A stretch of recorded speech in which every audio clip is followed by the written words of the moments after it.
Os mais altos ideais cristãos só podem ser conquistados através de duas coisas: oração permanente e vigilância constante. Ou seja, muita oração e muita vigilância. Dos lábios de Jesus saíram aquelas palavras magistrais nunca mais esquecidas: vigiai e orai, para que não entreis em tentação. O espírito, na verdade, está pronto, mas a carne é fraca. Quem é de nós que não daria um caminhão de ouro para ter orações atendidas, orações respondidas? Como que a gente pode conhecer a vontade de Deus através da oração? Então, na lição de hoje, a gente vai falar sobre esses aspectos vitais. Como é que a gente pode orar de acordo com a vontade de Deus? Porque se a gente orar de acordo com a vontade de Deus, tudo que a gente pedir será respondido. Quem é que não quer isso? Eu quero. Comente aí. Se você quer isso, deixe o seu comentário. E não saia daí que já vamos explicar.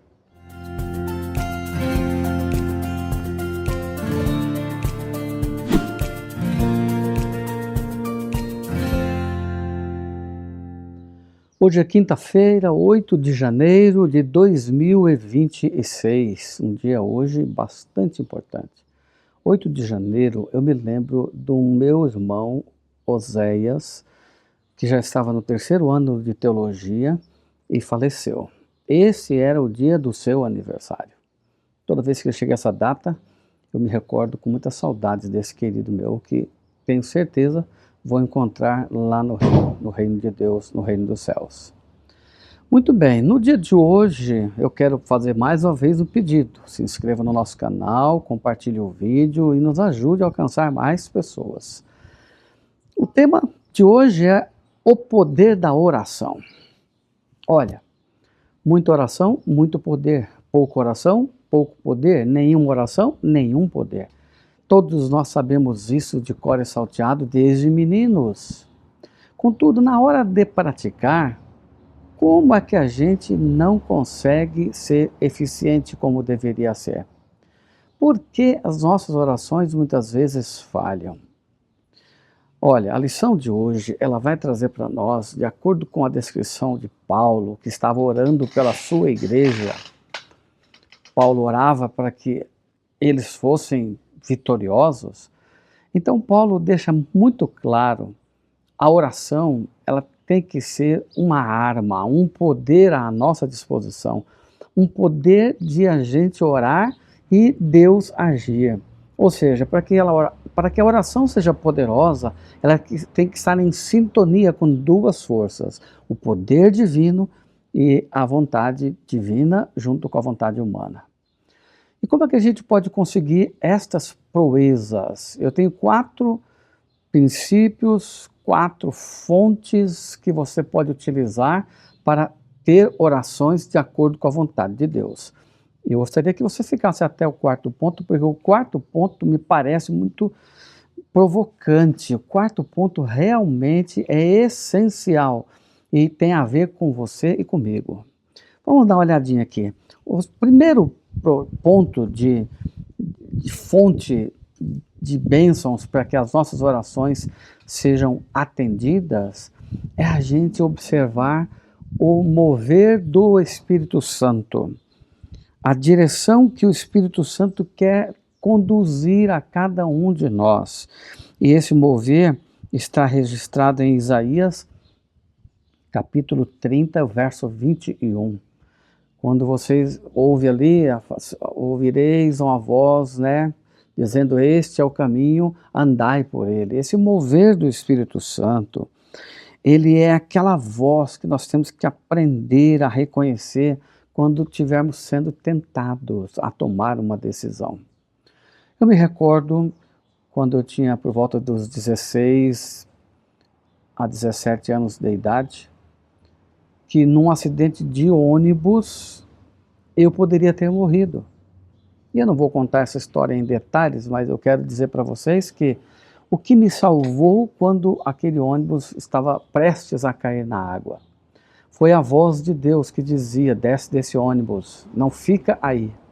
Havia um convite gentil de um ancião, primeiro ancião da igreja que ficou dentro do ônibus, para que eu ficasse no ônibus, pelas minhas dificuldades de locomoção. Mas uma voz falou muito mais forte na minha mente, dizendo: desce daí. E eu ouvi essa voz, e esta era a voz do Espírito Santo. Então eu desci do ônibus, e depois o ônibus se acidentou, afundando nas águas do rio Piquiri. Esse ouvir a voz, o mover da voz, é muito importante. Segunda fonte de inspiração para orar de acordo com a vontade de Deus é a Bíblia, a palavra do Senhor. Diz no Salmo 119, verso 105, lâmpada para os meus pés é a tua palavra e luz para os meus caminhos. Percebe que se a gente tiver a nossa fé alicerçada na Bíblia, nós vamos ter então a certeza que estamos orando de acordo com a vontade de Deus. E as nossas orações tendem a ser atendidas. Então, se eu ouso pedir alguma coisa que eu já sei que pela Bíblia, a Bíblia aponta que aquilo não é correto, eu estou forçando a barra. Eu estou querendo exercer a minha vontade acima da vontade já revelada de Deus. Então, nenhuma oração pode ser contrária à força bíblica. A terceira fonte, não menos importante que as outras anteriores, é o espírito de profecia. E eu queria que você ficasse aí até a quarta, porque a quarta ela é realmente emocionante. O que é o espírito de profecia?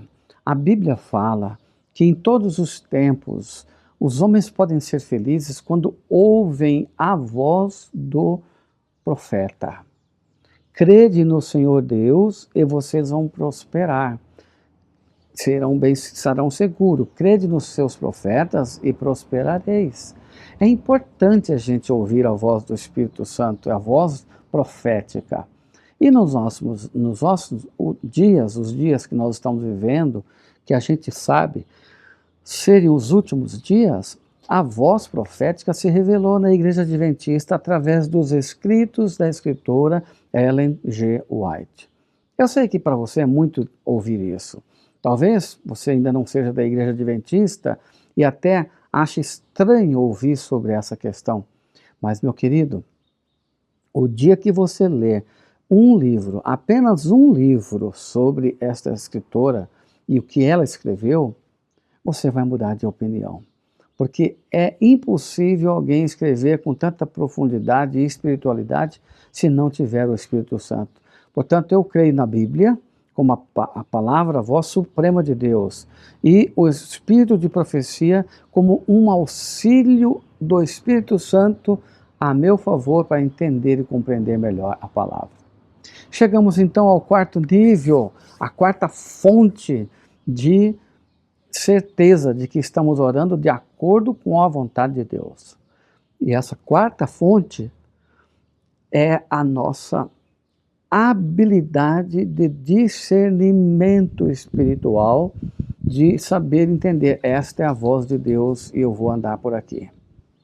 Sabe que alguns aí na área da ciência, especialmente na área da terapia e da psicologia, chegam a orientar assim: vai pela intuição.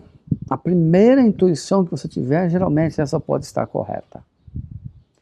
E é mais ou menos por aí que você vai encontrar a segurança de estar seguindo a vontade de Deus. Quando você ora a Deus e o Espírito Santo fala ao seu coração e te dá a impressão que aquilo é o que deve ser feito, nunca deixe de fazer.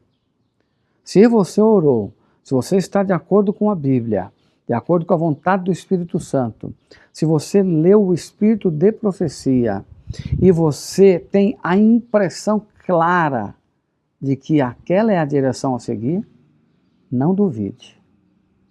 Não volte atrás. Não deixe para depois. Mergulhe. Embarque numa decisão sólida, porque daí você estará orando de acordo com a vontade de Deus. Estas quatro fontes têm que estar interligadas. Primeiro, Você tem que saber a voz de Deus dizendo é para a direita ou para a esquerda. Segundo, a Bíblia, fonte de orientação. Terceiro, o espírito de profecia. E o quarto, a sua compreensão com clareza mental. Eu estou indo no caminho certo, então eu não vou recuar. Que Deus te ajude, meu querido. Que esse exercício possa ser diário, cada minuto, cada momento. E quando você tiver a impressão correta, eu estou de acordo com a vontade de Deus, nada vai segurar você nessa terra. Tudo que você pedir, Deus te dará. Que Deus te ajude e te abençoe. Que essa experiência seja marcante, que você cresça na oração e que você gaste mais tempo falando com Deus. Deixa eu orar com você. Senhor, a oração, este instrumento poderoso, esta arma espiritual contra o poder do inimigo e das trevas, ela deve ser a nossa segurança. Então eu lhe peço, Senhor, que o Senhor nos acompanhe, nos ajude e nos alimente, para que estas armas, esses recursos, possam ser utilizados para a gente estar em sintonia completa com o Senhor, sempre. Em nome de Jesus. Amém. Eu sigo o mapa do dia. E você?